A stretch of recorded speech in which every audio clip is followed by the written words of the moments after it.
Hello, in this video I'm going to be showing you hand shaping a Austin Healey rear end.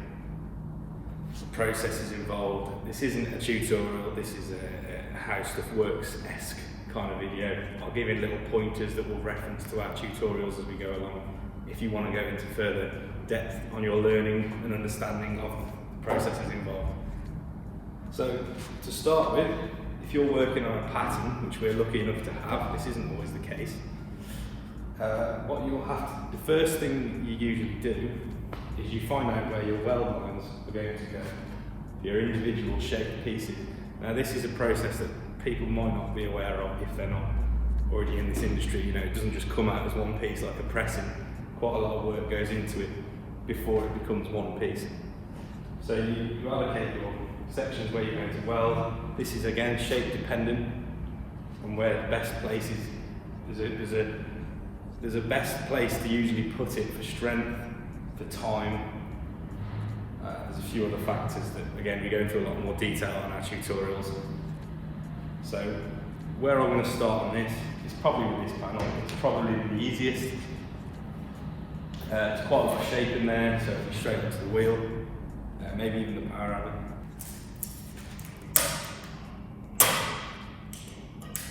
This ledge we're going to leave a little bit more. As you can see, there's a fold in, back out, so we're going to leave a little bit more material. And under here, I believe it might be a flange back, probably around an inch.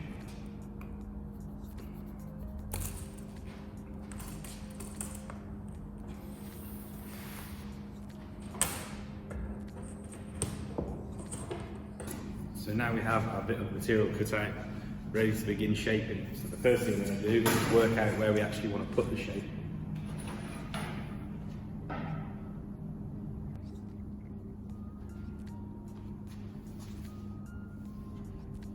we're going to start on with quite a high crown wheel and quite a fair bit of pressure because we're trying to get the shape in.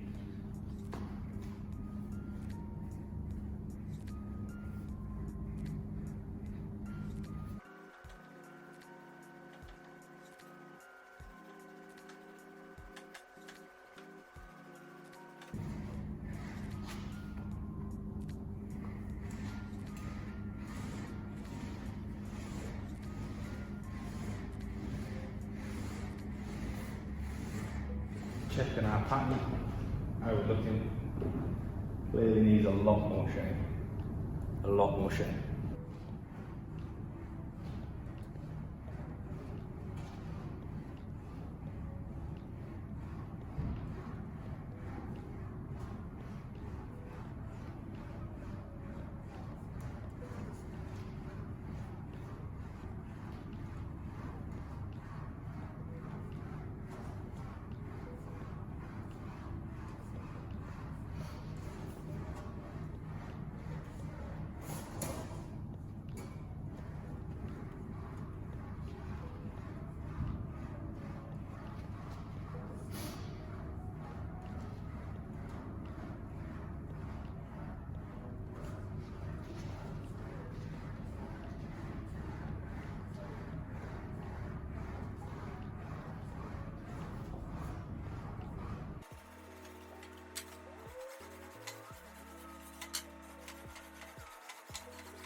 So now I can see that we're getting somewhere near, and we're getting very close to fitting the pattern.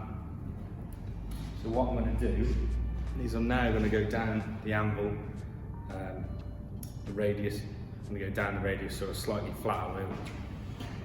So here you can see I'm dropping down slightly.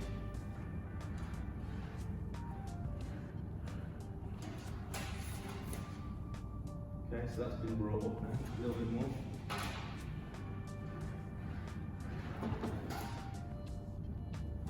A little bit more pressure.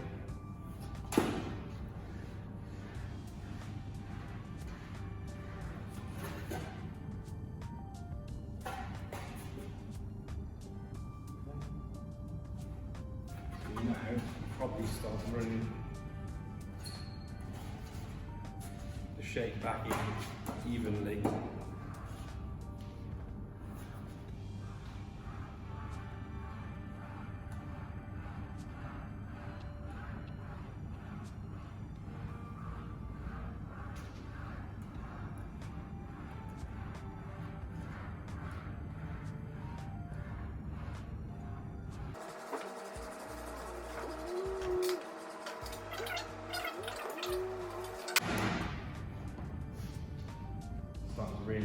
Really go now.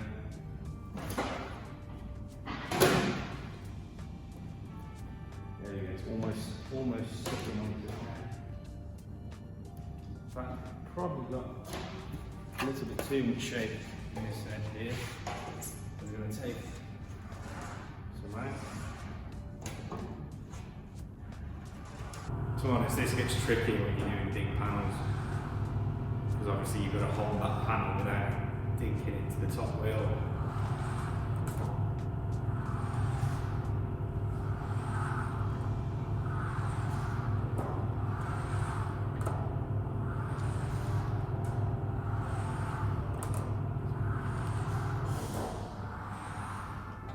Right, so that is the top here. It might be worth just noting where the top and bottom is. It's definitely the important one. Also, another thing is putting some lines so that you know it's going back in the same place. I'm kind of winging it, which I'd probably advise putting a little mark maybe. As you can see, I pulled that back out, so let's go back.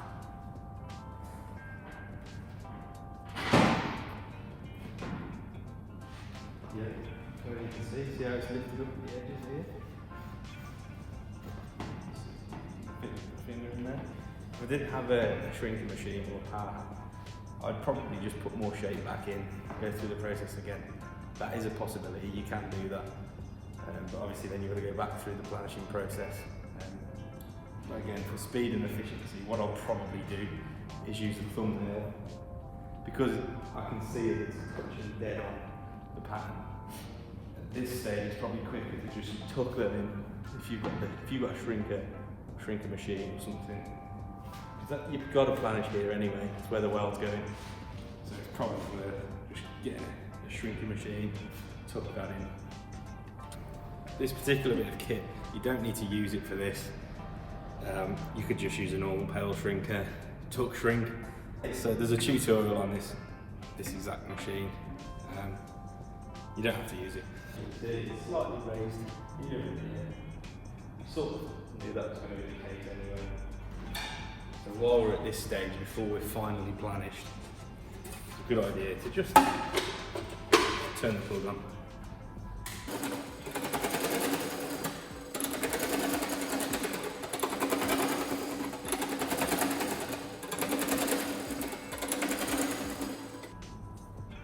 I took too much out of this edge.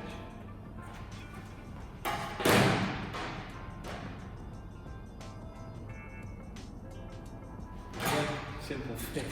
I've got this really clever, not so clever thing to replace my dad. Probably a bit cleverer than my dad, but just as useless.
So we're pretty much there now with the shaping.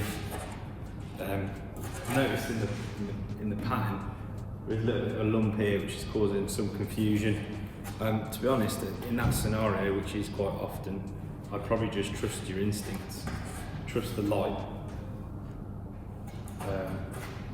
Maybe try and even ignore it when you can clearly see that the pattern is the problem. Either adjust the pattern. I mean, symmetrically, the light line is more important. So that's an interesting one to always think about. So yeah, now we're on to the last sort of planching stage. Keeping things clean, obviously, especially with the planching. Any bits of dust and it's kind of ruined the whole thing, really.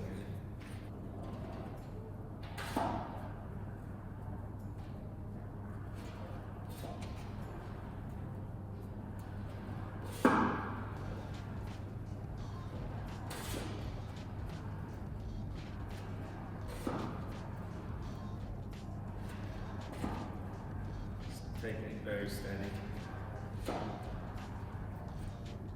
don't want to catch the edge of the nail at this point.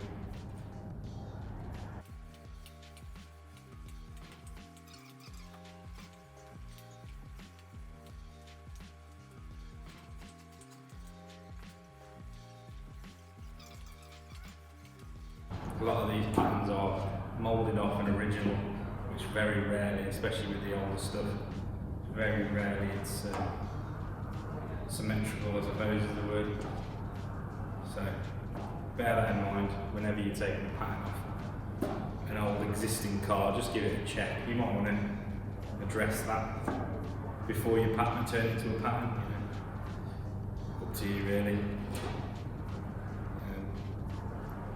The bar's only been lifted since the advent of press tooling, where you're obviously going to get the right shape every time. Almost.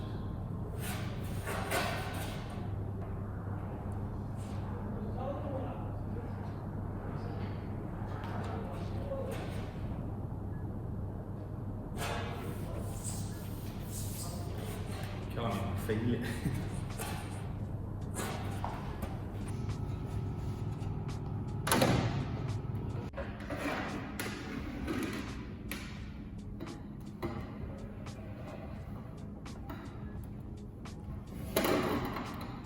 So this process is tipping the edge. You can see here, we've got a nice scribe line of this edge here. I'll have to pull it with me. This edge here. I'm going to fold that down by hand. This is called tipping the edge. Use a pair of pliers. There's more details on this on a tutorial that is on our Southan Metalcraft tutorials website.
First piece.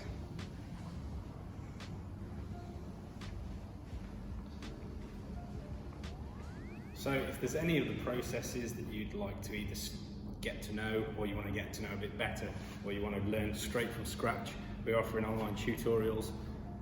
They are on southanmetalcrafttutorials.com. There's already a fair amount up there. Obviously now we're going to be going hopefully more and more as we go along. So yeah, keep your eyes open for that. Part 2 will come in the next, well, it's Christmas soon, so it might get a bit, I'll make sure I'll do it. Oh, thanks for watching as well. Cheers.